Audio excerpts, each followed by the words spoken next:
It's thinking. All right, it's live and it takes a few seconds here to get people in if they're sitting in the room. Mm-hmm. Yeah, I'm trying something new this year that I'm not used to. I'm actually And what's that? I'm actually drop shotting. Oh, But yeah. I'm using something different that I haven't seen anybody use yet on a drop shot. Well, let's talk about that in a little bit. All right.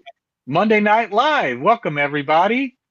Tonight, we've got Brad Thacker here, LBL Co-Angler Pro here.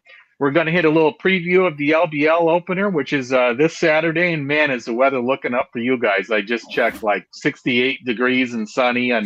and a warming trend, and Friday being a warming trend and sunny before. So maybe not the sun, but the warmth will feel good.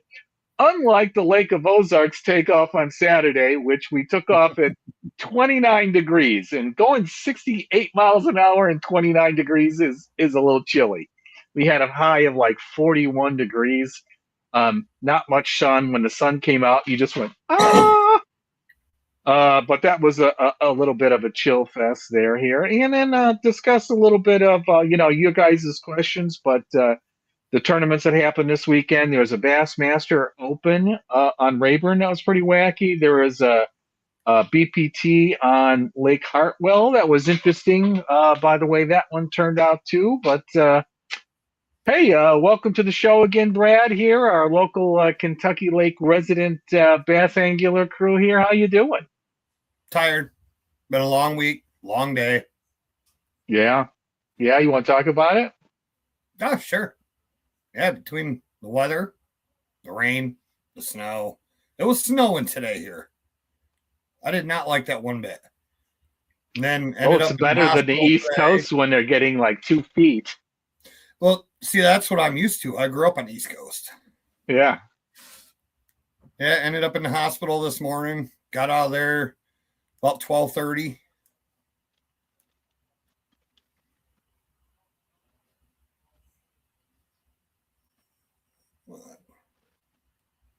Yeah, I haven't had a chance to get out on the lake yet.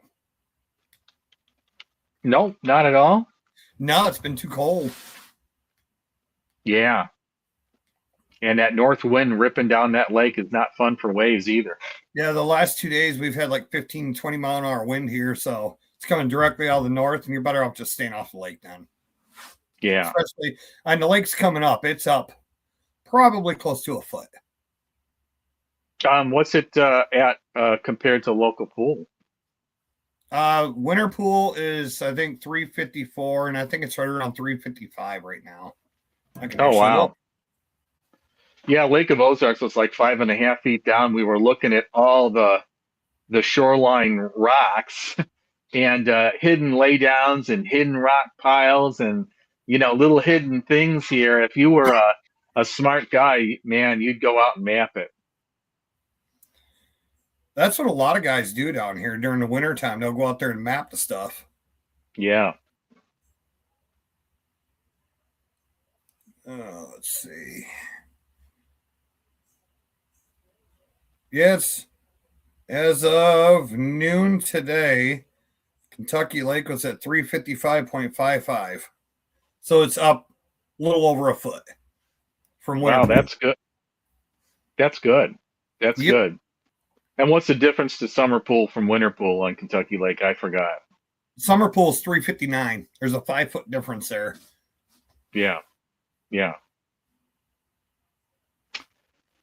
All right. Well, in case you guys saw here, unfortunately, Eric couldn't join us at the last minute here. You probably saw my post. I had a little technical difficulty. My boater, I drop him in the lake. He goes, I'll pick you up at the courtesy dock. And he comes idling up with his big motor, not his trolling motor. I'm like, okay. And he's like, hey, sorry, I got trolling motor problems. Not a way you'll want to start your day out. And so he just got this boat late last fall, a used boat here. He had trouble with the trolling motor last fall, had it in the shop. The guy fixed it. He saw that he fixed it. It's a power pole motor. he just needed to recalibrate it, and everything seemed okay. And he went out and he pre-fished yesterday, and one time in the afternoon he made a stop, and the trolling motor it didn't work when it came back on, and he's like, okay, so he went to the next stop and put it down, and it worked. Well, um, we had a trolling motor with a prop that turned, but it had no steering, no foot steering. This guy, Dalton, he is a warrior. He's like, yeah, I didn't want to cancel out on you, and we're going to do it. I'm going to do what I had to do late in practice yesterday. He had to manually turn it all day with his hand. So what kind of trolling motor is that? It's a power pole has a new trolling motor line they came out with like a year or so ago, or 2 years ago. So I know some of them trolling motors in the foot pedal, there's a battery in there. Yeah.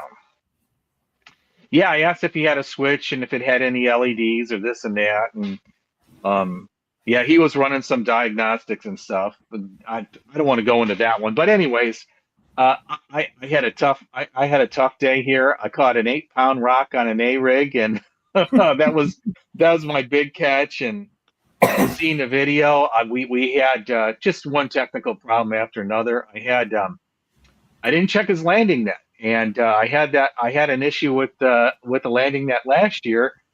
He gets get a good 3-pounder. I go to net it, and I'm in that moment of indecision where it's right under the boat, and then it jumps up right by the boat, and I see it. It's got the last hook in, and I'm like, I got to stab at it because it's coming off. I got it halfway in the net, and then the net flops over. I didn't. If I would have got it perfectly, I would have been okay. I'm not saying. And I get the net out, and the net head is just flopping on the handle like this. It has this like nut on it, and it was loose. So I'm like, oh, dude, I'm so sorry. But he's like, stuff happens. The guy's been a co-angler. He was really cool, and well, he got 1 2-pound spot on a jerkbait later. I had 12 snags, 1 bite, 1 bass, 10 inches. So, but we were throwing the right baits. We were in the shallow water. What's amazing is and most people, except for the guys that were scoping brush piles here, a lot of people were catching them in less than 7 feet of water. A few on jigs, jerk baits, crank baits, and even some occasional A rigs, maybe 5 to 10. So that was kind of interesting. But Eric came in with 3 bass, and he got 11th place. He got a nice check there. His boater, what's his name? Deerquest Burholst. He's a hammer down there. He's won like $500,000. He came in 3rd place. He caught big bass of the day on the boater side. Eric says he's sitting there, and he was just flipping. He's just out flipping them. He goes, "I'll tell you if I need a net." He's like, "Big it. I need a net. I mean, like over 6 pounds, and like the net's still strapped down, and he's stepping on the net." And he goes, then he brings it up to the boat, and he's carefully angling it, and he goes, "I see this yap that's like this come out of the water." And the boater goes, "Don't mess this one up." So 7.9 for big bass. So Eric was on an exciting boat, and our buddy Brian Davis here had big co-angler bass at 5.2 here. So a good showing from the bass angler crew. It was it warmed up a little bit. I think the winning bag for boater was 19 pounds. The winning co-angler bag was like 10.5 pounds. It took like 5 pounds to get a check. About half the co-anglers, I think, zipped. Water was 42 to 44. And like some of the early reports, just to cap it off, the water visibility was pretty murky. I heard someone talk about it looked like it had a kind of a spring turnover maybe when we had that hot weather. And, normally Ozarks is pretty clear, nothing like Kentucky Lake. And, you're normally 3, 4, 5, 6 feet. It was like, In shallow areas, it might be 2.5 feet, and then it was only like 3 feet in some of the other areas, and it was a weird mossy kind of color. So, uh, some interesting stuff here, and it was like 6 feet low. So a lot of the shoreline, uh, kind of in the backs of docks weren't what they were. Nobody was catching them on docks. First time ever, I guess. Well, except for last year in February, but it's just a completely different fishery in February. Yeah. So that was fun. I'm not sure if anyone, you guys from out there. Oh yeah, Ron did really well here. He had two bass here, two keepers, and another few non-keepers here. So good job there, Ron. Have you been out to Lake Ozarks, Brad? Yeah, I've been out there a couple times. I was out there a couple years ago for a regional, and then my first year that I actually made a regional. First year I ever fished. Well, I've made a regional every year. First regional I ever fished was on Lake of the Ozark. Neat. What year was that? 2018 or 2019. And then we were back out there, 2 years ago, something like that. Nice, nice. So Ozarks opener is in the books. Kentucky Lake opener is next year. It's this Saturday. Uh, you ready to go, Brad? You got your game plan together and everything? I've got something. I'm basically just going to do what I did last year. I got everything laid out here that I used last year. Yeah. This year, it falls on my birthday. Oh, congratulations. You got to throw one of these? I do not throw jerk baits. I hate jerk baits. I despise them, especially in Kentucky Lake when we get wind. Well, not only that, you kind of being dirtier. Yeah, I've never been a big jerkbait guy, but that's the big deal on Lake of Ozarks, and I've tried to get better on it. And this is the one that got me the bites. I had this is the Megabax X80 Trick Darter. It's a little bit smaller than the 110, and it's got a little more action to it. So Yeah. it's a nice little compact bait there. I lost one because we had wind too, and I got a wind knot. Man, if you're not just right on it, because I use them on spinning gear, 8 pound, and you got to be right on it, or you can get in trouble. I carry some with me. I carry 8 or 10 of them with me, but I think in my entire life I've may have thrown a jerkbait 4 times. Yeah, yeah. I mainly throw. I've only seen one guy throw them on Kentucky Lake, and it was late in the fall when the water was clearing. Yeah. When they're on shad. Yep.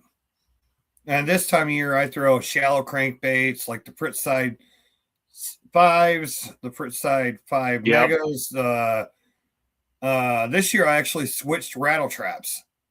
I went to 6 cents instead of the red eye shad because, well, I found them on sale. I picked up like 50 of them for under $200. Wow. Someone's selling a lot. Yep. Yeah. Found them online. Yep. Yep.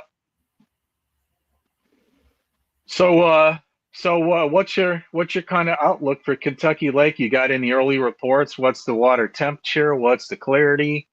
I know last year you guys got like flooded out, didn't you? Yeah, we didn't even get to fish first tournament. They ended up rescheduling it to we had one March 15th or something like that, and then the February tournament got rescheduled to March 17th. I think it was the 17th, something like that. We were supposed to have one the day before that got rescheduled because of tornadoes, which that got rescheduled to July, I believe it was. Yeah, I think I hopped in that one. Was that the one they were giving the box away? I hopped in one of those. Yeah. Yes, that would have been that. That tournament was supposed to be our second tournament. Yeah. So no, you got a conditions report? It's warming up. The lake's up to 355. I just looked it up. It's 355. And it was pretty clear. I was out there just looking at the water just under a week ago. And just looking into marinas and stuff. And it got good water clarity. But that's in the back bays and marinas. The main River was probably the same as normal as Kentucky Lake. Yeah, 2.5 Yeah. ish, maybe 3. And you say the bays are maybe what, 4 or 5, maybe No, 4? they're probably 2.5, 3 foot visibility. Have you gotten much rain in the last couple of weeks? Not really. I think Yeah. most rain we had was, I think it was last weekend or something like that. We had pretty good rain on Thursday or Friday, but it was only like an inch. Yeah. Yeah. So pretty good. I think I looked quickly and I thought there was some rain forecast for midweek before it clears up and gets sunny on Friday and Saturday and more.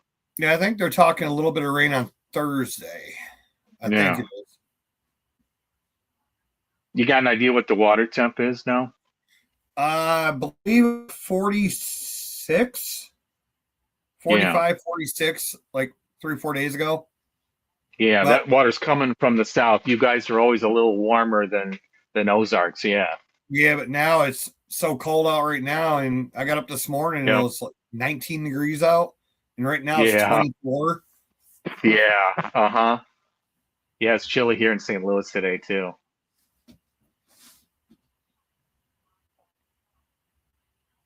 So what you thinking for strategery?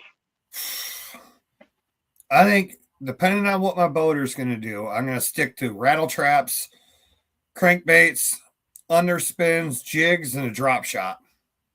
And an A Yeah. rig. I'll have an A rig with me. Yeah. Yeah, I made a mistake here. I watched that Dill guide service and he said, I had a nice little small jig on. I really cut it down. I got a tiny little 3-inch craw on it. And this was probably too much. What I didn't do, I talked to a couple other guys. They didn't put the craw on. They did the old, just put a little Senko nugget on here, Yep. like Ned like. Um, and I did throw the Medusa net here. I see the creator Nathan is on here of Snoopy's Custom Lures. Thanks for supporting me and coming out here. Um, I was getting my boater knew, and everyone knew if you weren't on softball size rock, that's where they were. So it was kind of no secret. You had to find that rock, and those Neds, it didn't have the weedless option to it. And Nathan, let me know, or you need to make some with the weed guards on it, or maybe sell those Medusas where you can hook them up yourself on the weedless here. Really like the lure, but I got snagged up. But I had this, like I said, I had this. You know how you just have one of those days when you're just snagged all the time. Yep. I saw jig head minnows too. I was trying out this new. I found them at the. I didn't get any last year, and I saw Tin Horse and other people have been really talking this hinge minnow. Have you used them, Brad? I have not. They got some really good action. They're getting great reviews, and I tied these on. I didn't have more than 6 casts at any time with the jig head minnow before I got caught in something. I was just schlepp rock this weekend. I know there's been a lot of people using that hinge minnow on a chatterbait as a Yeah, trailer. yeah, uh-huh. I can see. Now, Uh-huh. after last fall at the super tournament for the Illini, I decided I'm going to start trying to do more drop shotting. And over the winter time, when tournament season's over, I bought a bunch of those panorama shads, those 3.5 inch, and that's what I've been using on drop shot. And out Oh of all yeah, the yeah, colors, yeah. all the colors I've used, this is it's kind of bright, but it's the Is that the shad with the little purple yep, ghost something, it's right? Yeah. Ghost Pro Shad. And that's the one I've been getting all my hits on a drop shot. I'm like, they're this time of year, spring and fall, they're mainly bait fish. So I'm like, why would I throw a flatworm or something out there? So I got these panorama shads, messed with them and the sizes, and I figured out that 3.5 inch is the one that I've been catching a lot of fish on. You've been bank fishing, or are you talking about last fall? Last fall and during the winter in a boat. Yeah, yeah, yeah, yeah, yeah. And then You hook them sideways, so they kind of do this on it, yep, right? yep. Yeah, I've seen some videos on that. Um, I tried that last year at Ozarks when it was 37 degrees. Yeah, It was a little cool and they had the shad kill, but I thought that was going to be my killer bait last February. trying to make it look like a dying shad. Yeah, yeah. Is Then the 3 inch the smallest one? I forgot what it was. It was the smallest one I could find last year. I think there's a 3 inch. Yeah, this one here is a 3.5. Yeah. Like I said, they better work for $10 for 6 of them. But man, they're so lifelike, man. They are. And They people really are, are. I mean, throwing them all sizes and getting they just look so real, and they're soft. Yeah, Yep. they get eaten up, but it's like those damn Sakamana shads. The fish can feel it. They feel more real, I think, when they're soft, and they Yep. get action when you do nothing. When they're soft, they just do a little something in the breeze, right? Yep. Yep. And then those rattle traps I got. This is one of the new ones. It's can't remember. Actually, I wrote down the color. Duke. Those they call those the Duke. They make a couple. Some are sinking, some are suspending, some have rattles. Don't I can't keep all their models straight, right? That's actually the Quake.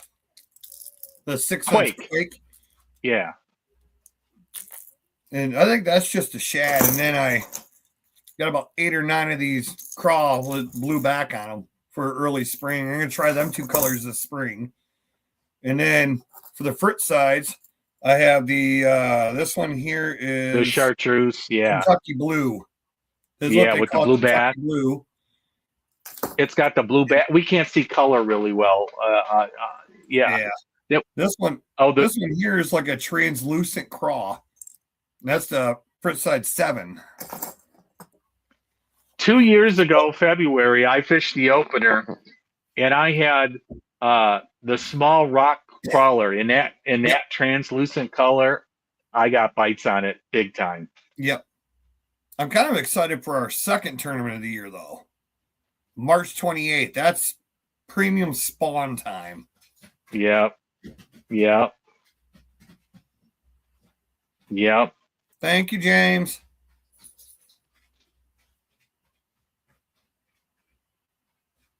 Oh yeah, I think he's asking about that panorama shad again. Yeah. I think I got one right here. Yep. Hey, while he's doing that, hey, show a hand, guys. How many of you are fishing either LBL, put LBL for like the whole series, or the 28th or this Saturday? So I'm not going to be down there, but at least you know who else will be there, and talk to him and say hi to Brad and shake his hand in the check line. So that's basically what I'm doing on my drop shot. It's got tied up there like that, and I'm going just below the eyes. So when it sits like that. When you shake it, it'll just roll. Yeah. Because these things are so flimsy. Yep. But I've noticed usually, like last fall, I was using drop shot and they liked it closer to the bottom. This time, if I put the hook any deeper than like less than a foot from the bottom, they wouldn't touch it. Really interesting. You think when the water's cold, they're hugging the bottom, so you might need to be a little closer to it. Yep. Interesting. Are you using a number 1 or number 2 on there? I use a number 2. Yeah, it looked a little bigger. Yeah. Even on that little guy, huh? Yep. You got a preference in drop shot hooks? Not really. Just whatever I got usually. I've had these ones for years. These ones are VMC. Yeah, I like VMCs. I have some of those that have the swivels on top and bottom, so you don't get so much line flip. Nope. You do straight Palomar. I've tried them before. Yeah, I just use a Palomar knot and then hold the hook, bring it through, do the Palomar, and then put your tag on back through the eye, and you pull it and make sure your knot goes through, because then your hook just sits upright. It doesn't flop down on you. Right. Good God, Ron. That's bigger than most of the swim baits I throw. Yeah, you better have your 7'10" extra heavy Florida flipping rod for that baby. That 9-inch panorama shad, you're gonna have to use a big EWG hook on that. Man, Ron, if you go down to Kentucky Lake next week, maybe you could catch yourself about a 80-pound blue on that. Yeah, I was gonna say the catfish will love that one. That's about our average size skipjack we use for catfish, about 9 inches. Yeah, and you better bring an extra belt and make sure that the boater has a butt seat for you and back, so when you get a strike, you can belt yourself down to the seat so he doesn't pull you in. That's one thing I've never liked being as a co-angler. I don't like a back seat. I don't like the pendulum seat in the back. It gets in the way, takes up too much room. Plus, if you're trying to get in your live well, then you got to worry about that being in your way. Yeah, I normally don't like it, but man, old man with back problems, if you're on something like Kentucky Lake after about 4 or 5 hours of that, Oh yeah, I don't, the sit down seat, oh man, it takes up too much space. But the butt seat in back, or like the lean to, I really like it as a lean to, you know what I mean, when you're in the waves, because it just yeah, kills the back.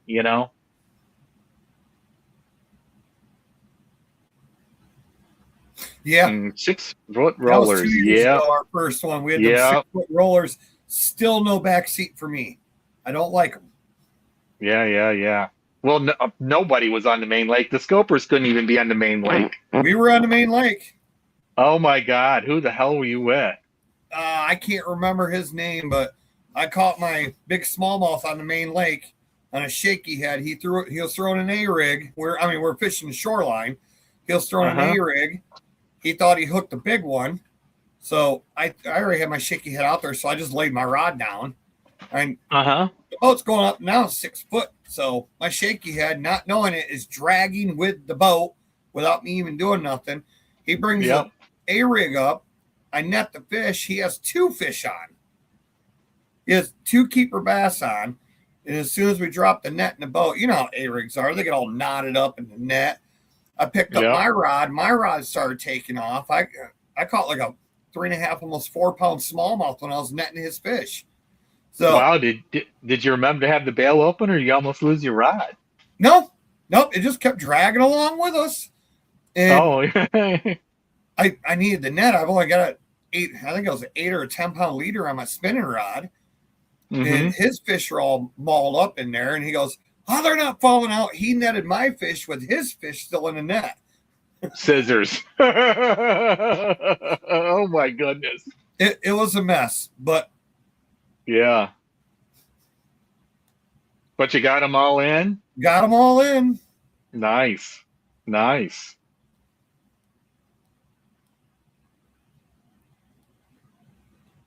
30 co's on the waiting list. Holy That moly. wouldn't Interesting. shock me.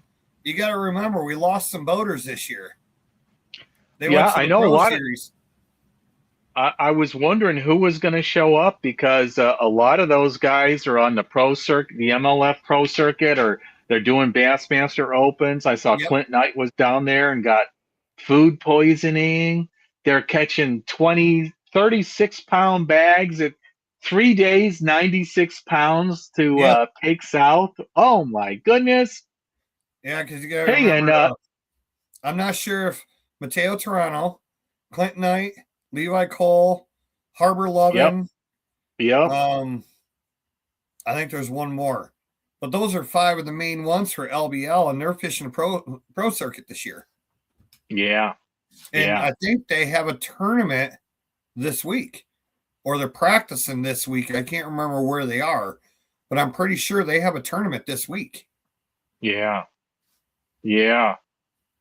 Yeah, I was looking at that and I saw Illinois local boy Ethan Fields Mm-hmm. came in 13th place. He almost made the cut.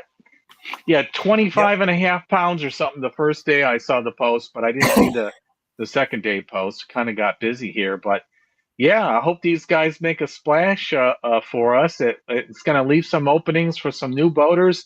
And I tell you, who do you want to draw this Saturday? I know who I'd want to draw. I know who you want to draw already. You I'm want to not draw in it. you want if you were in it, you'd want to draw 10-horse Monty. You want to draw Gabe. Me, it don't You've matter. I'm seen on it. the water. I'm on the Yep. water. I'm happy. I'm just saying. I think I, I'd put money. I bet he's going to be in the top 10. He's been working his ass down there practicing. I'll draw James. Him and I fish together. We're good. We both know the lake. Nice. Is James fishing it? Do you know? Hey, James, you fishing it?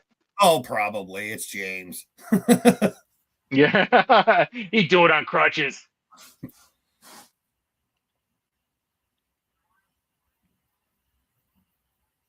Hey, Matt, how's it going, buddy? Yeah, we saw Matt down there.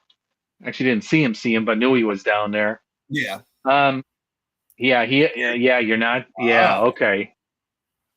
Yeah, I think he's doing some USA's or some other series or whatnot. Let's see if James doesn't fish. There's another boater we don't have. Yeah, But yeah. Do you know how? I think a lot of it is a lot of the boaters. I'm not saying this is it. I think a lot of the boaters are mad about the 3-hour rule with the forward facing sonar. Yeah. I'm not saying they Oh, can't catch them without it, but a lot of them depended on that to get their top 10 finishes. oh, but yeah, yeah. It's kind of funny here. Um, let's break this down a little bit. So, I wanted to hit that a little bit. Um, didn't talk with the guys at Lake of Ozarks a little bit just to kind of set the tone here. Um, but with my guy, I brought it up. My guy was fishing like Anglers in Action. He's a fireman. This other series, he's like, I haven't, fished red mans in a while. So when he calls it a red man, He's old you know, he, school. uh, he wasn't that old, but and I'm like, oh yeah, and he was asking me about the rules, and I went over through the rules, and I said, oh, by the way, because I saw he had the live scope, I'm like, Yep. you can only do 3 hours this year. It's a brand new rule. He's like, oh, well, how do they enforce that? Honor system, and we're supposed to watch you like you're supposed to watch us. Oh, Yep. really? Yeah, yeah. And we talked about it, and I heard some online reporting about it. The cold water, the this, the that, and the sun was going to maybe come out in the afternoon. So I think a lot of people were thinking strategy was wait and use it the last 3 hours of the day, which is Yeah. basically what he did. He started a little bit early. We had the trolling motor problems. We actually came in a little bit early. So, that was his decision.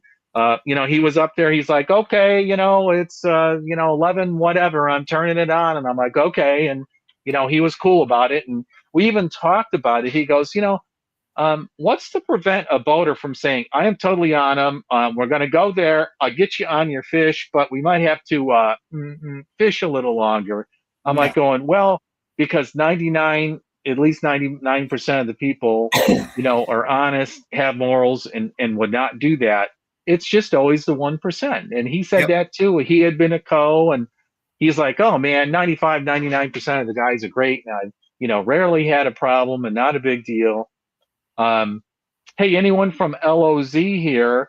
How'd it work out with the 3-hour live scope? Any issues? Any discussion? And did they use it in the AM or PM? Um, my guy was like, he made the comment a couple times. He wasn't a super scoper. He knew how to use it. And he was like, I don't know if I'm better with it or without it because when I see the fish react, I do the wrong thing and I Yeah. think I pull it away from them. And I heard Randy Dorman talk about it a little bit. He came in 5th place. He's got a YouTube channel. If you see, he hopped in that one. And he made the same comment. Even though I could use it, I did, but I didn't really need to. I don't know if it helps me or hurts me either. Kind of interesting. I haven't heard anybody talk about it that way until recently. What are your thoughts on it, Brad? I think what I'm going to do is when I talk to my boater in the morning, and in the morning of the tournament, I'm just going to ask him, hey, let me know when you're going to turn it on. We can both set alarms on our phone. That way we both know for a fact, hey, this is the 3-hour. I think I'm going to ask him what we should do 5 minutes before the 3 hours is up. Set like I'll have an alarm set for the 5 minutes before the 3 hours, and then he'll have his alarm at 3 hours. Because then there's no confusion on what's going on. Yep. Good idea. Because I don't want to be that person that dimes a boater out or another co out for doing the wrong thing. I don't want to be that person. Right. Yep. Have you talked to anyone down? Has there been discussion in the forums or your other forums or with the people No, you practice with or anything on it? nope. Nothing's really been said. I think a lot of it is just everybody's just dealing with it because, well, you either deal with it or you don't fish. Period. Yeah. Yeah. Yeah. Yeah. Well, you bitch about it online. Yeah. Hide behind the internet. Uh-huh. Uh-huh. Yeah, what was even more interesting is Randy came on and said, "Oh, I talked to all the people that are, they're rigging brush piles deep with their scope." Well, okay, the guys that are tuned in on it, but most of the people I said we're catching everything at 7 feet or less, which I found Yeah. amazing to be in February. I guess the water is down, so where they're at now, if they were in, 7 feet or less, which really means they're in 13 feet or less at full pool. Yep. So I didn't think about that until later in the day either. Yeah. And really, this time of year down here in Kentucky Lake, yeah, we're 4 feet below summer pool right now, but still, there's so much water, especially in them flats, even for a co-angler to fish. Like last year for the super tournament for Illini, I drew Levi Cole on day 2. I still caught fish behind him. He was scoping the entire tournament. It was just got a cast. Yeah, yeah, yeah. So yeah, he's a super scoper. So how do you catch him behind him? I caught one on a crankbait, one on a swim bait, 2 on a jig, and my keeper came on a Carolina rig. I kind of met more from he just goes from brush pile to brush pile, Oh yeah, or piece of structure to structure, and I saw from Tin Horse's video like this. So you got to be either fan casting.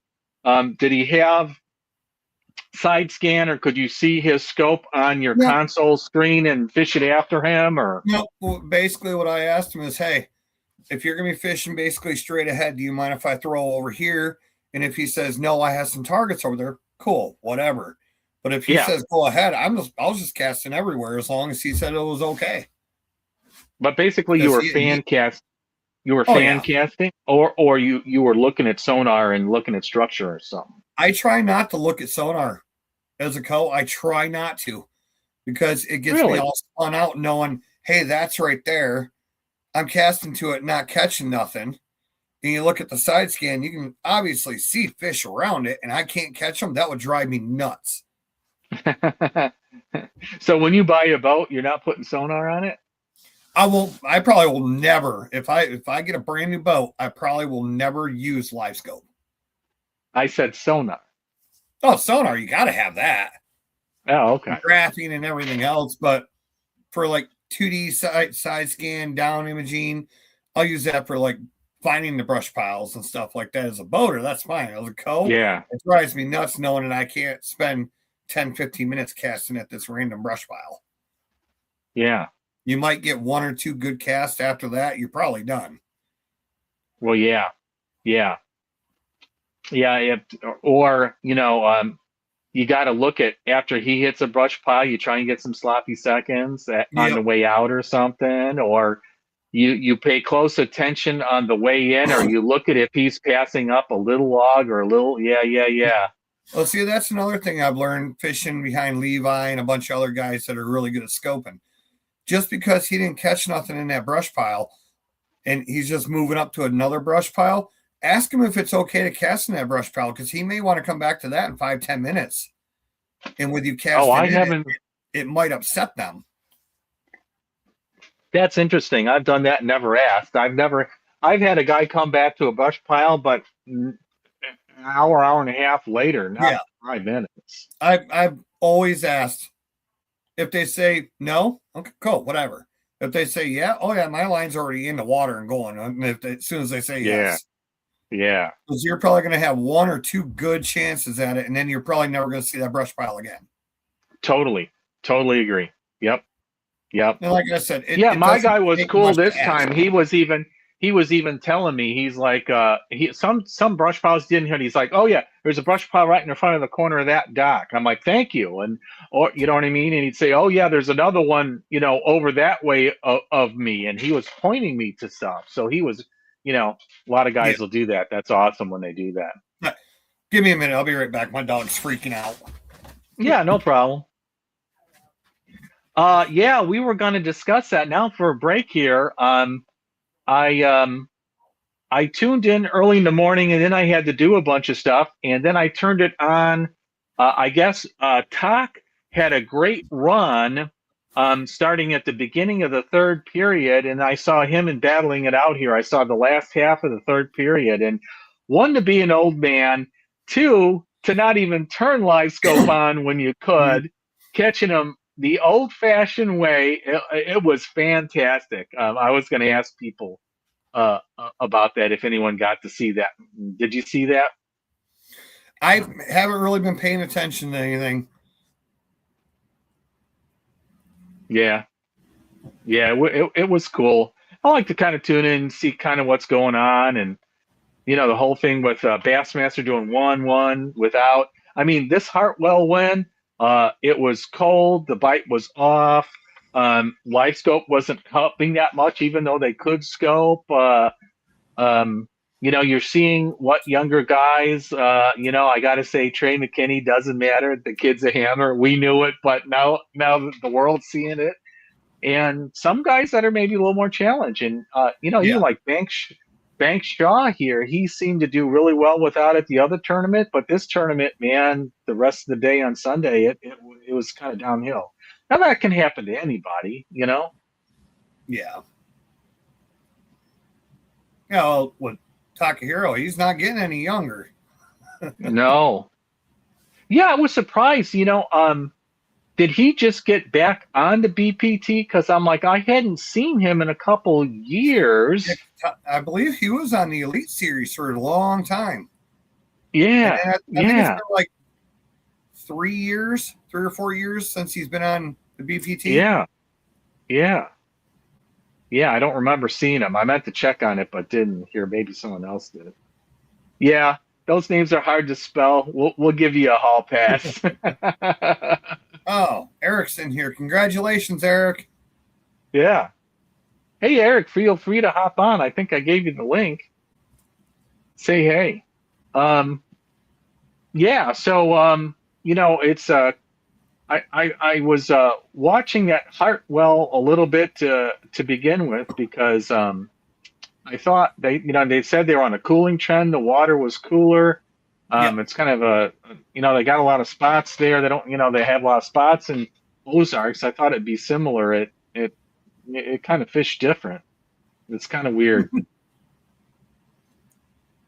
And then I heard people fishing really shallow. I heard some people fishing deep here, but I think Eric tried his crankbait. I had a couple of crankbaits. I had a couple of Fritz sides, a couple of chick magnets. That's like Ott's Garage kind of thing. I didn't have my Ott's Garage with me. I should have thrown them in a couple areas, but it was kind of hard for us to stay anywhere. So where we had some kind of shallow rock where I was thinking about it, we were in and out of it kind of quick, and we couldn't get too close to shallow because we'd be blown into it with a hand trolling motor. But Kentucky Lake here. Yeah, I think you definitely got to. If I were you, I definitely have a rock crawl or a mid depth too, or like a DT10, DT8, or something a little deeper. Don't you think? Yeah, I think that could be good. That's what I got to go out Friday and get. I completely forgot.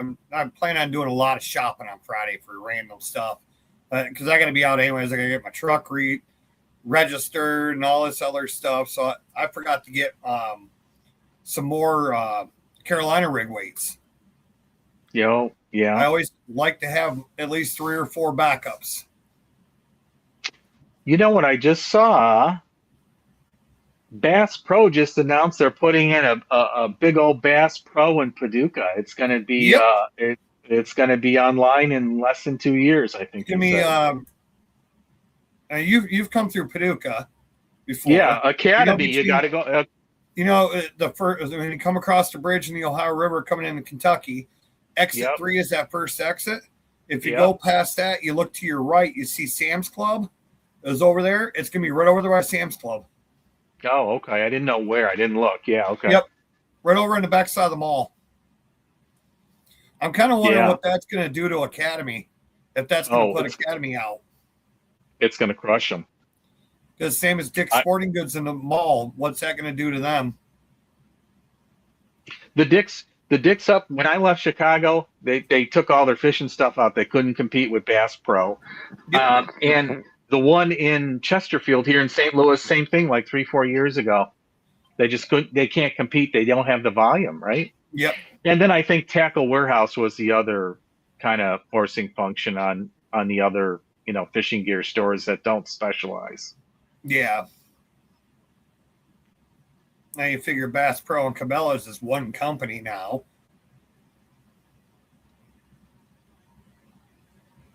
Said he had not won an MLF in 7 years. Yeah, yeah. Mr. Excitement. What do you say now that you won? Are you kidding me? That's what it is. It's like me.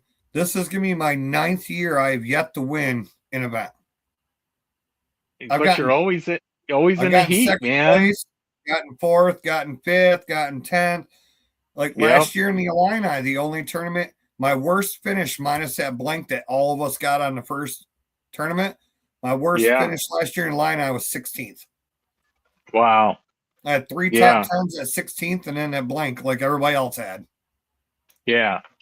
Yeah. Mm-hmm. Yes, I am Dustin. I will be throwing a scrounger too. Oh, the old scrounger. That's right, man. Kentucky Lake scrounger. You think I you'll be usually out use deep? it depends on if I'm in like 12 feet or deeper, I'll throw a half ounce or 3/4 ounce scrounger head with like a 5 to 7 inch jerky J.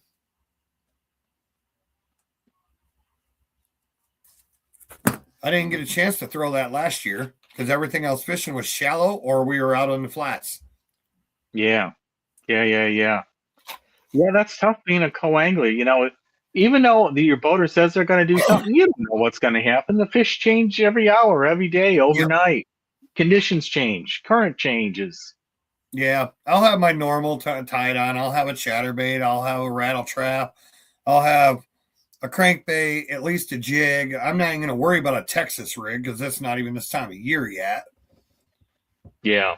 And then I'll have my drop shot and my shaky head. That's probably all I'm going to take, for at least for the next 2 months. That's literally How do you that's all like? I'll use. Yeah. How you like to? What are your favorite retrieves on the lipless?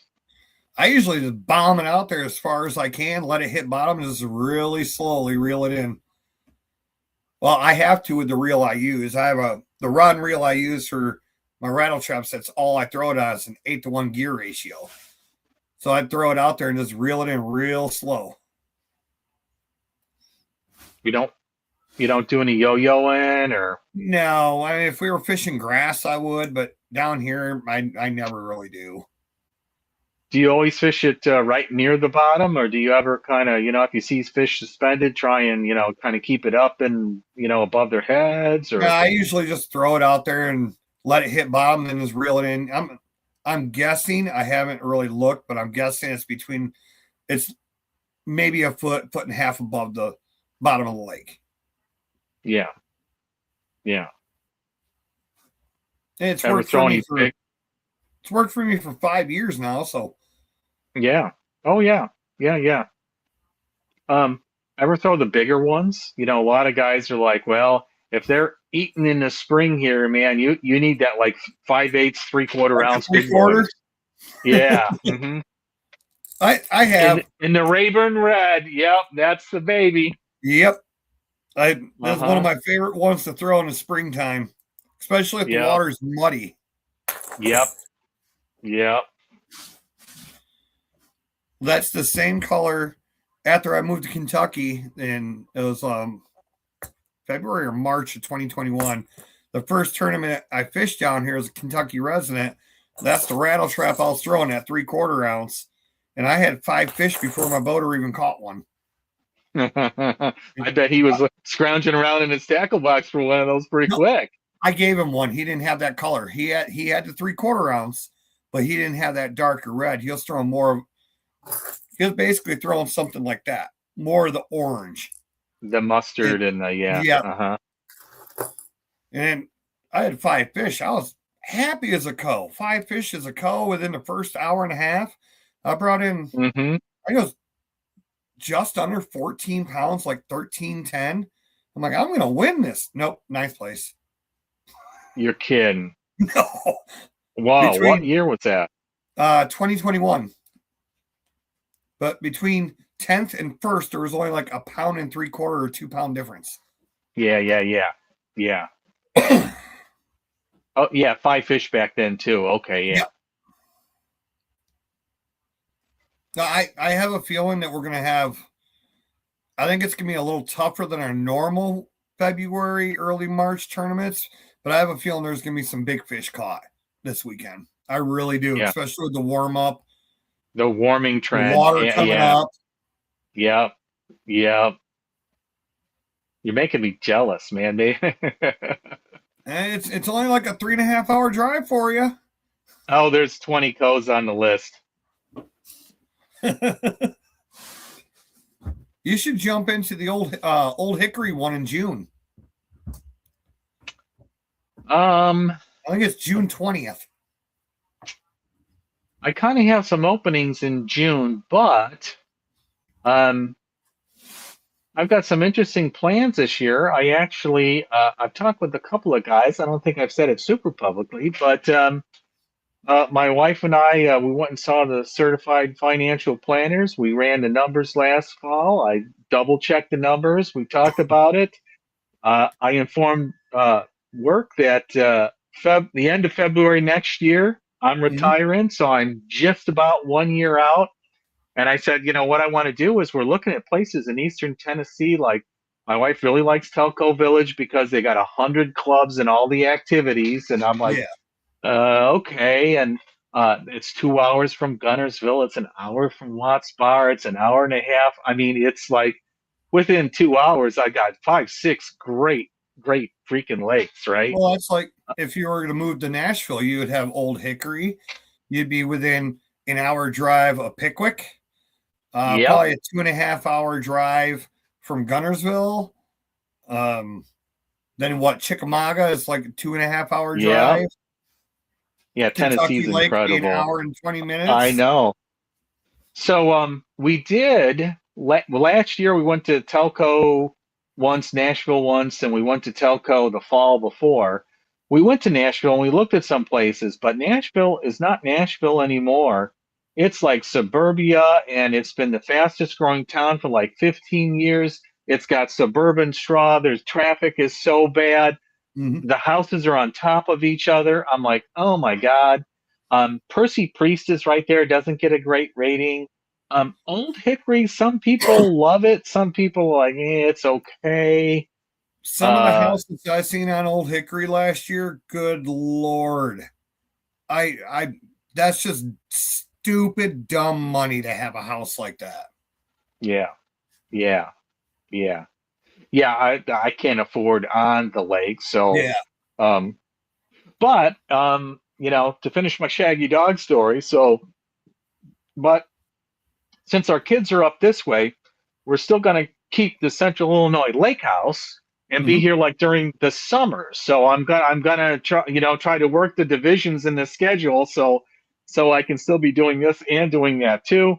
But we're in the process of I had a quick move down here. We downsized once 2 houses ago, you know, when the kids moved on, but we didn't downsize completely. And I had a abrupt work change and move down here. So I've just got all this stuff in the basement. I am not moving it again. So I'm spending weekends and hone down my schedule a little bit to trim down, declutter. We got to put this house up for sale. I worked it out so I can work remote for a while. Well, I don't want to have I don't want to have three houses. That's way too much. So Yeah. um, I got a lot of that logistics kind of going this year, or I would be fishing more. And I signed up for more than I said I was going to sign up already. I don't want. I get enough leeway. I don't want to be in trouble. Oops. Yeah. But I when the clicked the wrong. opportunity presents itself and it works Yeah. out, yeah, Oh, especially if you're going to be retiring. I know. It's Yeah, and not I what you also, think it is. oh, I know. I bet I saw 30, 40, YouTubes on the cycle on the financial side of it, and probably 70, 80, 100 on the psychological side. I actually watched a bunch last year when I cut down to 30 hours because I'm like, I can't do that. I feel guilty. I'm not that old. How can I be doing that? And I loved it. It was great. I thought retirement was going to be the greatest thing in the world. I'm going to have all the time in the world to go hunting, fishing, do whatever I want. I'm bored. uh, and people have brought up to me at work, and I'm like, you know what? That's okay. I know just fishing won't be it, but I play music, and Yep.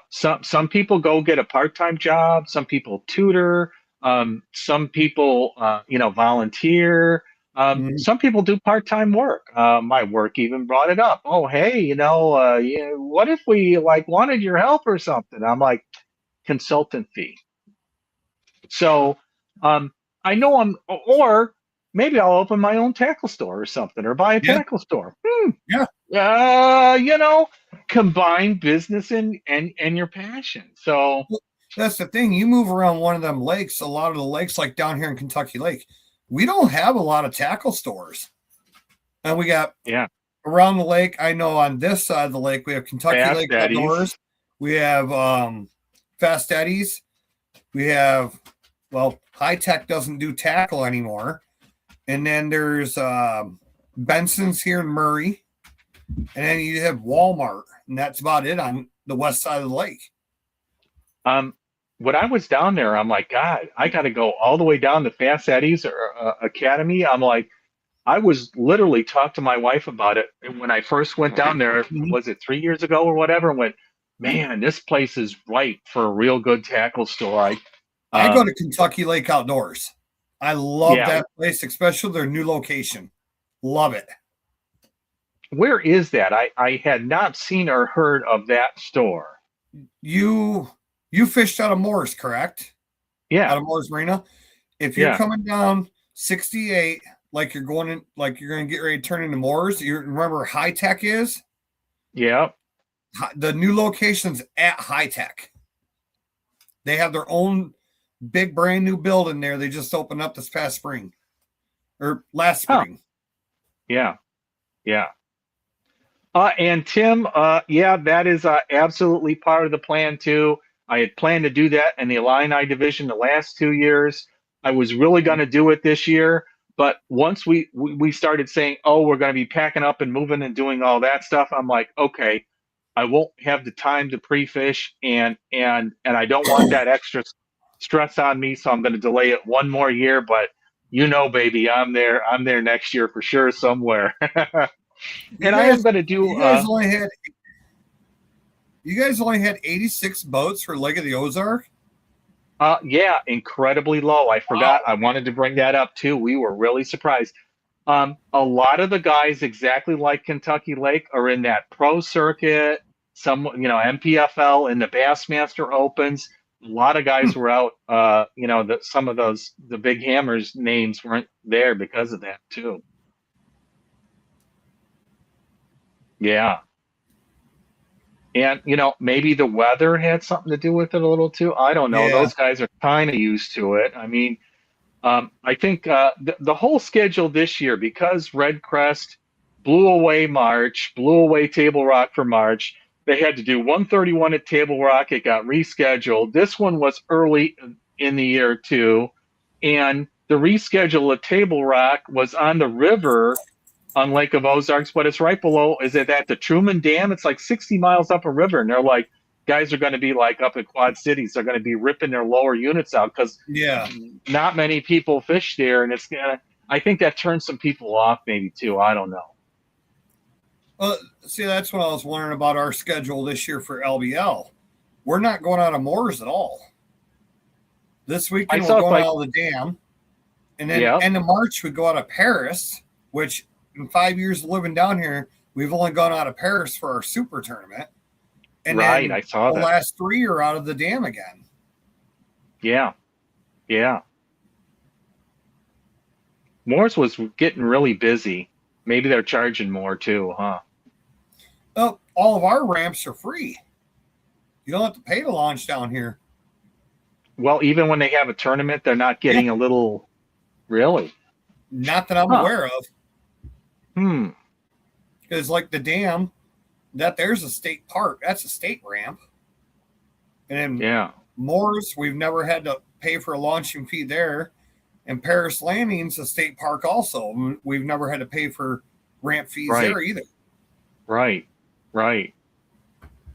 Yeah, Brian's saying the Midwest Outdoors guys had their tournament on Saturday. Uh, how many were in that tournament, Brian? I've heard of that series, but I wasn't paying attention to it. If you had a competing date and people, maybe that was full 8 hours of forward facing, and people didn't want to not forward face in cold water for this one. Yeah, interesting.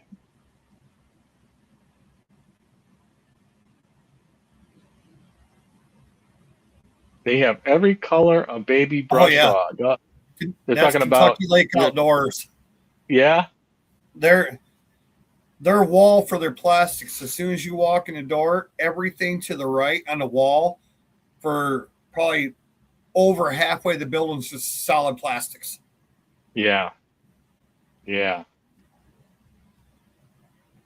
Paris has a tournament fee. Yeah. Leave it to Tennessee to have a tournament fee. Mm-hmm. Mm-hmm.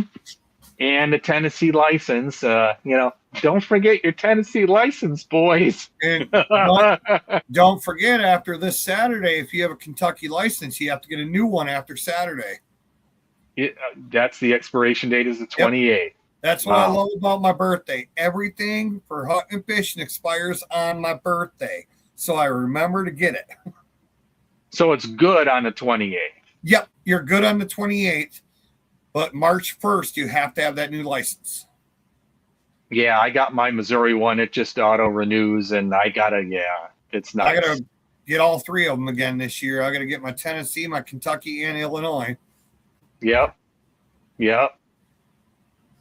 Yeah, it's sad I got to pay out of state on Illinois because my private residence It's is actually here. pretty cheap. My out of state for Illinois is only like $34, $35 for the year. I was thinking it was more. Okay. Oh, teams. It's a team tournament. Okay, Oh, interesting. okay. Buddy tournament.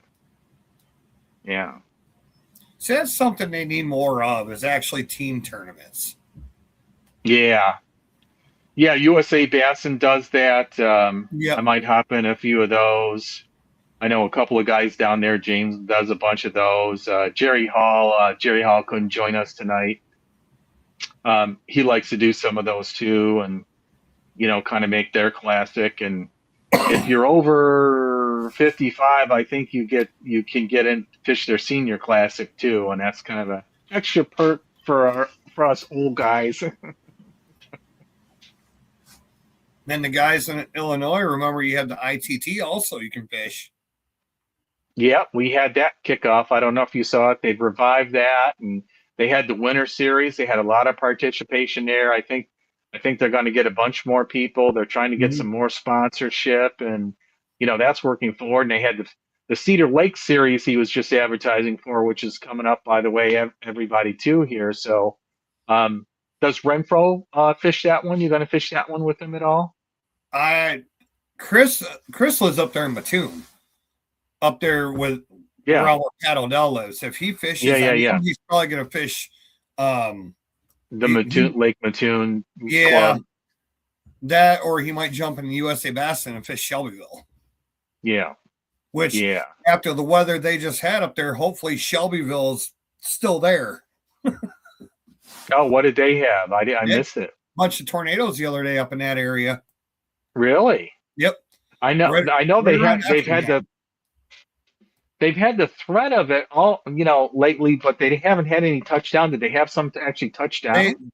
yeah, they had some storm chasers up there. I watched Ryan Hall on YouTube, and he had some storm chasers up there, and there was a couple of them that touched down. Yeah. Yeah. Wow. Oh, I better see.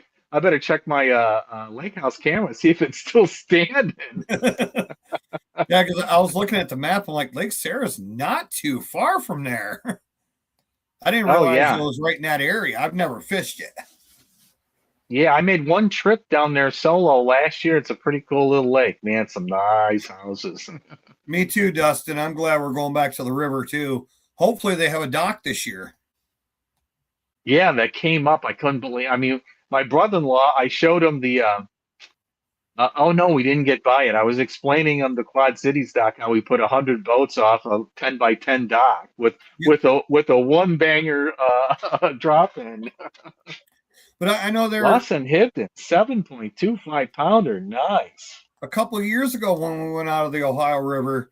I really liked the way they set it up, where they had us launch there and then go all the way up to that set of docks up Yeah, there to check it. It yeah, made it so much easier and more effective. yeah.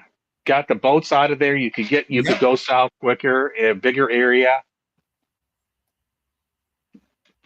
but you still gotta get all the boats back in, man. Hopefully, maybe, yeah. I mean, I forgot what I think that ramp could take two boats, but people were, co-anglers aren't too good about tight there. That Wasn't it a two? that ramp there in Paducah, we usually go out of it comfortably. You can put three down through there. You can put three. Yep, Okay, it's been, that's comfortably. yeah.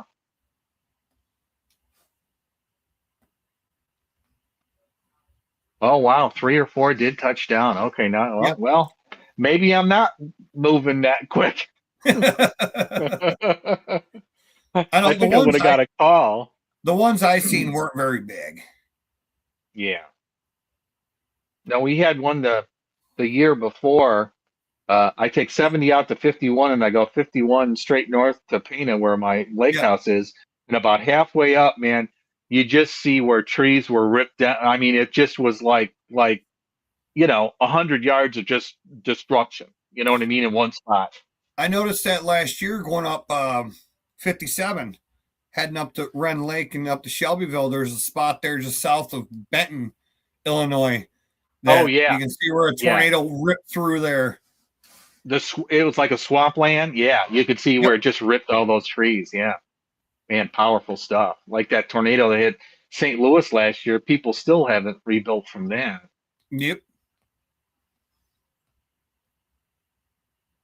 You talking Paducah there, Dustin? Yeah, there's a nice hotel there you're talking about right in town. Yeah.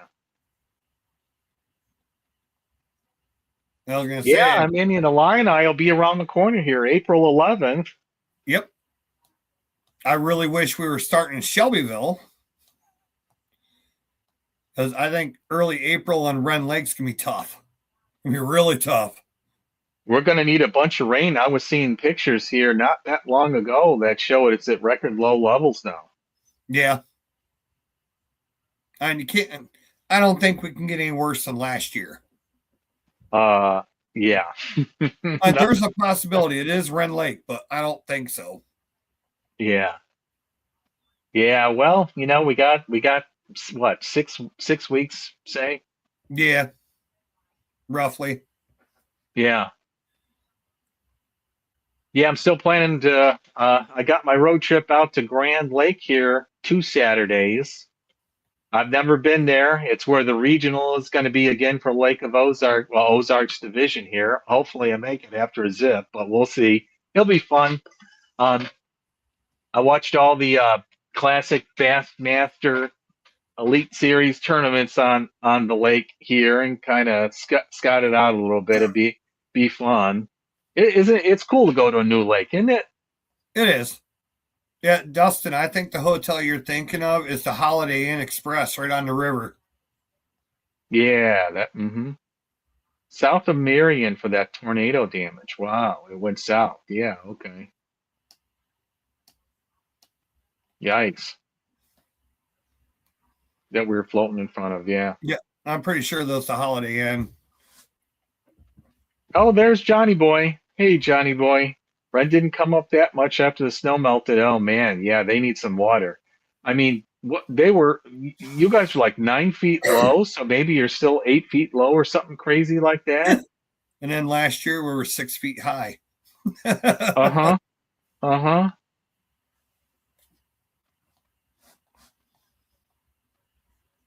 Yeah, well, it is what it is. Every year is a little bit different. That's just Yep. part of the challenge. Oh And yeah. even if the water seems the same, it'll be a different temperature or clarity, or fish or change their mind, or something's made them do something different. Those little brains got minds of their own. That and Ren Lake, those fish are used to living really shallow. So low Hmm. water really isn't going to bother them that much. Yeah, It's probably going to mess with the spawn though. yeah, yeah. Probably big time.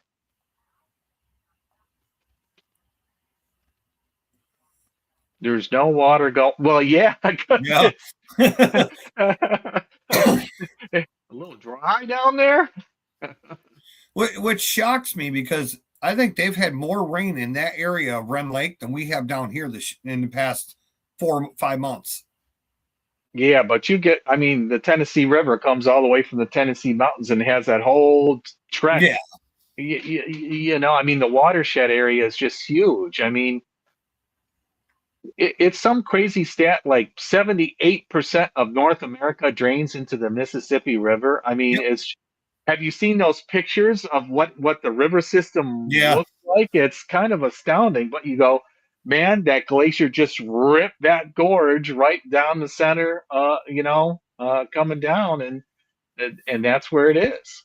Well, what's funny is you go to Itasca State Park in northern Minnesota where the Mississippi River starts, comes out of Lake Itasca, comes over that riprap rock. It's like 8 or 9 feet wide, and that's it.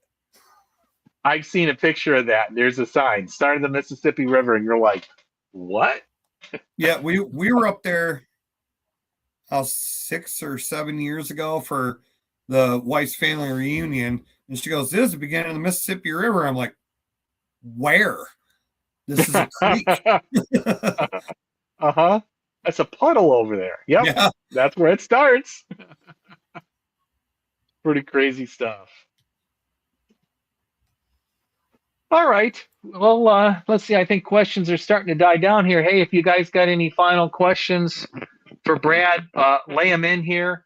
Um, since the main thing is kind of the preview for the LBL. Hey, I didn't hear who's fishing. Who's fishing this opener except for Brad here? Usually we have a handful of people.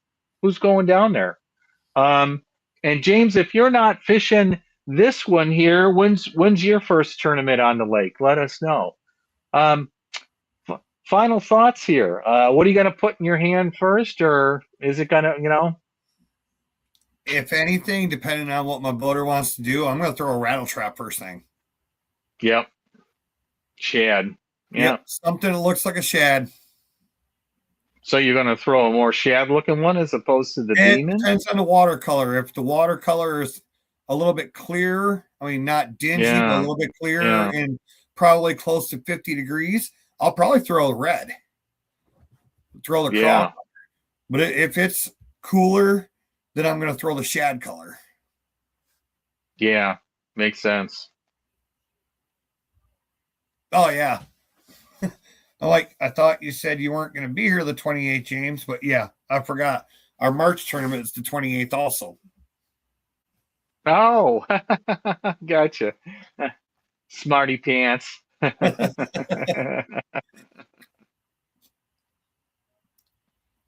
So what's going to be your second choice? Probably a crankbait. Oh, I was going to say the panorama But because that, it's subtle. Not a lot of people are fishing it. It's going to look yeah, chatty. It's going to look like maybe easy prey. You I already fished a moving bait, maybe you a give them a lot of it little. for me is going to be how deep we are, the water temperature, Yeah, water clarity. yeah, I'm not too worried about because it takes a lot to mud up Kentucky Lake, a lot. yeah, yeah, But for the water temperature, if it gets in the high 40s to low 50s, I'm probably going to lock in a rattle trap and crankbait in my hand all day long. Or, Yeah. or if we're fishing up less than 5 feet of water, I'll throw chatterbait. Actually, I was the going to same ask about the chatterbait, chatterbait. That top was the throwing? Yeah, the same chartreuse and one, white. Uh-huh. same exact one you just opened up the other day. You were showing on. Oh, yeah. Mm-hmm. Yeah. Yeah. Oh, I don't have it over here.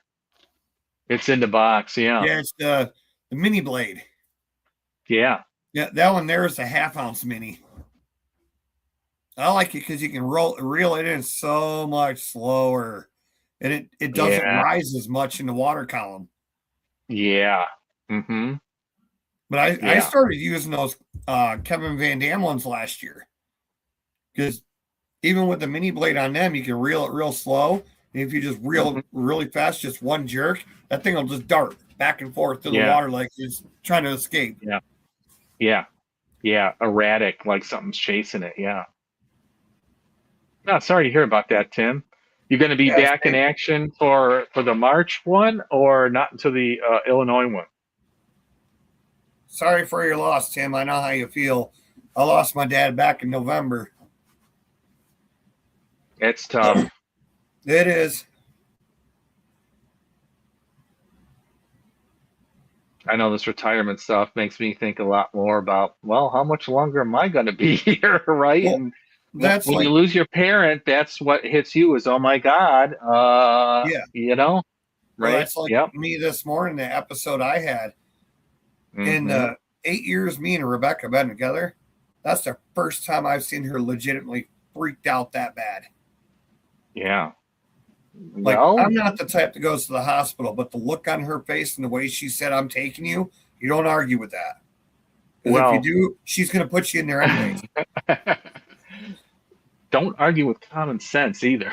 Well, you got to remember, military veterans, especially combat uh, veterans, are so stubborn. If we're not missing an arm, leg, or bleeding to death, we don't want to go. yeah. Yeah. Don't spin out and go with confidence baits. You know it, Yeah, baby. Yeah. I, I'll have my A rig with me too. I actually switched A rigs this year. Oh, really? I got the Sixth Sense one. I really like the look of it because it's actually got a barrel swivel in the front of it, so you're not going to Yeah. get all that line twist. I mean, I don't get line twist anyways. I throw it on braid. Yeah. Yeah. Yeah. Someone else was talking about it out at Lake of Ozarks. They were going to use the Sixth Sense one. I actually got it right here somewhere. Yeah, right here. And it's compact too. And it's got that barrel swivel on the front, so it's actually not going to cause any line twist. Yeah. You know what I always meant to get, but I didn't. One of those plastic things that you can put over it.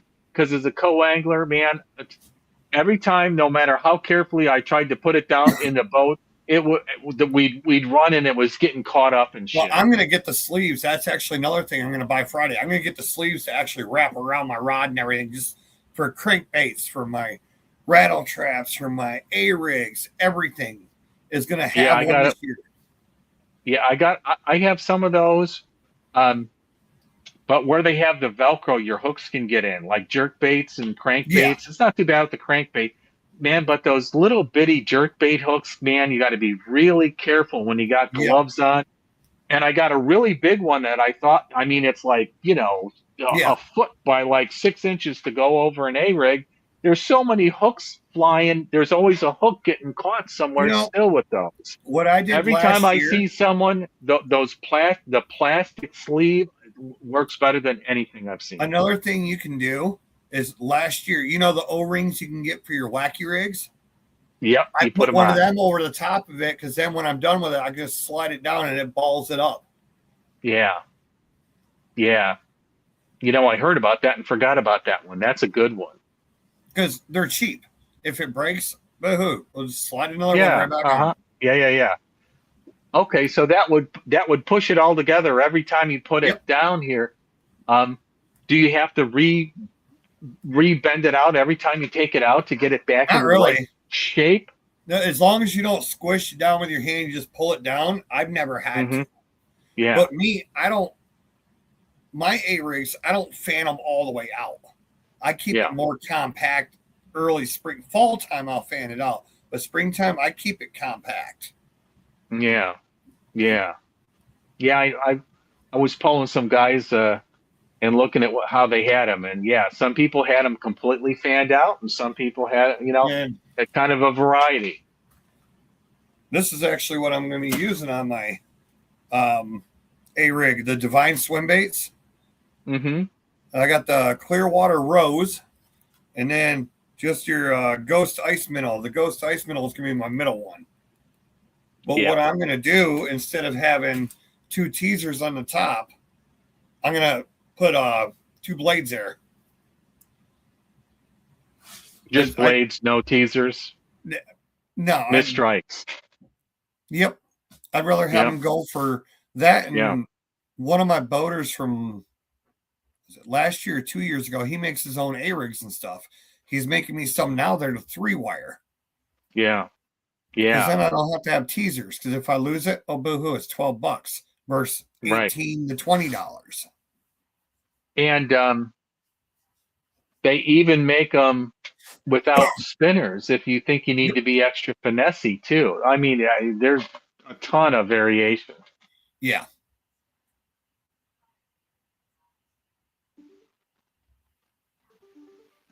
Oh, sorry about that. All righty. Well, certainly, thanks for everybody for coming out and supporting each other. It's really cool. It was really cool to meet people. Everyone down there, say hi to Brad. We'll be looking for you at the weigh-in and to give us a report. And best of luck to you. And thanks for coming on. And I'm I'm shooting not. for one fish, one keeper on Uh, Saturday. you need the 200-point fish. Yep. As your first fish and your last fish are the two hardest to catch. That middle one Yep. seems like you can get them every time. Yeah. Yep. Yep. Either you're on them or you're not. Yeah. But like I said, I'm just lucky I get to live right here within 10 Yeah. miles of the lake. In Yeah. the last 5 years, I've gotten to know this lake pretty good by learning from my boaters, going out with my friend that lives in Paducah, Jeff, taking him and his boat out. I've Mm-hmm. learned a lot of good spots out here. Problem Yep. is, I keep catching the big fish before or after the tournament, but not during the tournament. Yeah. Yep. At least you're catching something though. Yeah, yeah. I think it's going to be tough because that 2-week cold spell we had down here with the snow. Every creek channel, I could have gone up to Jonathan Creek and walked across it. The ice was 3-4 inches Wow. thick. Wow. It, How often does that happen down there? I've been down here 5 years. I've never seen that. We get a Yeah. little bit like that glaze ice in the marinas, Yeah. back in the Yeah. creeks. Yeah. But James probably knows better than I do. I've never seen it like that. Yeah. Okay. Final question. What's it going to take to win for a boater? What's it going to take to win for a co-angler? And what's it going to take for a co-angler check? We're putting you on record. Boater, I'm going to say close to 20. Yeah. Probably around between 18 and 22 pounds is what's going to win it. It just depends on the day. No, you can't go 4 pounds. You got to get it to you got to get plus or minus like 2. 20 to 22 pounds is going to win it for boaters. Okay. Coast-side winning weight is probably going to be 11 between 12. 9 and 11 pounds. Oh, you're going on the low side even, huh? Yeah. Okay. Think it's going to be that tough. All right. What about a co-angler check? Depends on how many boats. If we have, let's say, 100 boats, 20 places, 4 pounds, 2 keepers. Really? 2 keepers, yeah. And that's on the high end for a check. Really? Wow. Okay. Our February tournaments are, I think, the hardest ones. I really do. Oh, yeah. Oh, yeah. Yeah. I was surprised at how well they caught them at Lake of Ozarks, though, and the water temperature is colder. Yeah, this time of year, the fish haven't decided to either move up yet or not move up or stay in that transition. Yeah. I think that freeze that we had about a month ago is really going to mess with them this year. Yeah. I'm hoping we didn't have a shad kill. I'm really hoping we didn't. Yeah. Yeah. Well, you're going to find Ooh, out soon enough. Tim is saying 14 to win for a co-angler. Wow. Count Coast bait sacks are good for The crankbaits. 4.5-pound average. Lead. North end. You see what James is saying here? Yeah. Yep. Yeah, just get a hold of me, James. Yeah, I've never seen it the way I have here for 25 years. Wow. Hey James, and if you don't have his info, I got his info. Just hit me. I'll hook you guys up if you don't have it. Do you have his info? Yeah, I got him on Facebook. Yeah, okay. That's a wide window. Yeah, 14, man. Oh man. I'm not saying, Tim, it's not possible, but it's highly unlikely 14 to win for a co down here in the spring like this. I think Tim's still taking his post-surgery medicine. If that's what it takes for me to get 14 pounds, share the wealth, buddy. Yeah. All right. 14 pounds for a co-angler is not out of the question down here. That's the thing. No. That's 4.5-pound average. Yeah. A 5, a 4, and a barely 4. A 5 something, a 4, and a yeah. Mm-hmm. It is possible to get that. Yeah.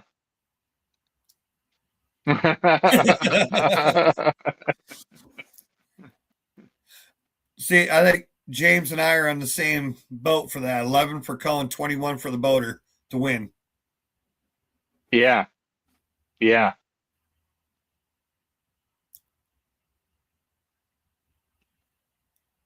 Oh boy, everyone likes the polls here. Okay. 12 was the most winning weight there last year with 3. Oh, yeah. Okay. Yeah. Yeah. But you never know. I mean, yeah,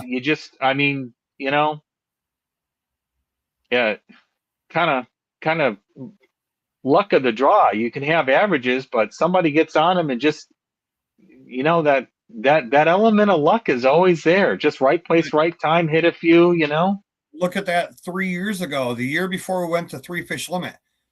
We were all talking before, like, morning of the tournament. Hey, what do you think is going to take the win?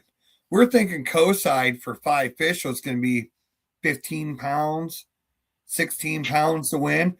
No, the guy that won on the boater side and the co-angler that won were out of the same boat, and they both brought in over 21 pounds apiece. Oh my gosh.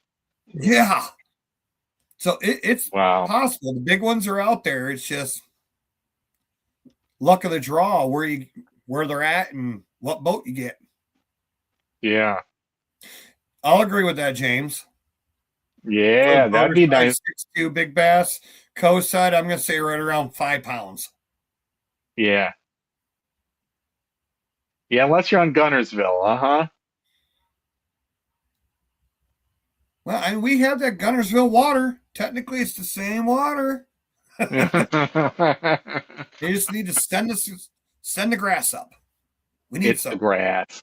It's the grass and the forage. Yep. All that oxygen in the water, they're eating a lot more. Yeah. Yeah. That water's so clean on Tellico. That's actually the Little Tennessee, and it's coming out of the mountains. It is cold and deep. Let's see, we were there in November, right? When was it? I don't know, first weekend in November or something.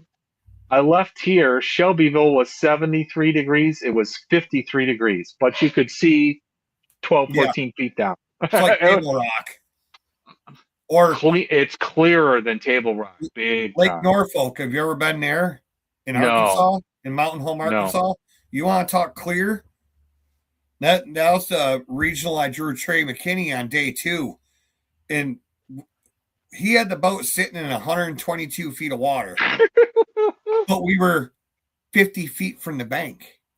And there was a big shelf right there. And that shelf went from 0 feet to 20 feet, and that's what we were targeting. Yeah. And then after 20 feet, it just went just straight down to over 100 feet. And that's where I could see in 20 feet of water the shelf we were casting to. Yeah. Yeah. Yeah. Yeah. Cool. Now, All right, everybody. We're perfectly on time tonight. All right. Thanks, everybody. Thanks, Brad. Keep your lines tight and take a kid fishing. Good night, everybody. Have a good one, guys.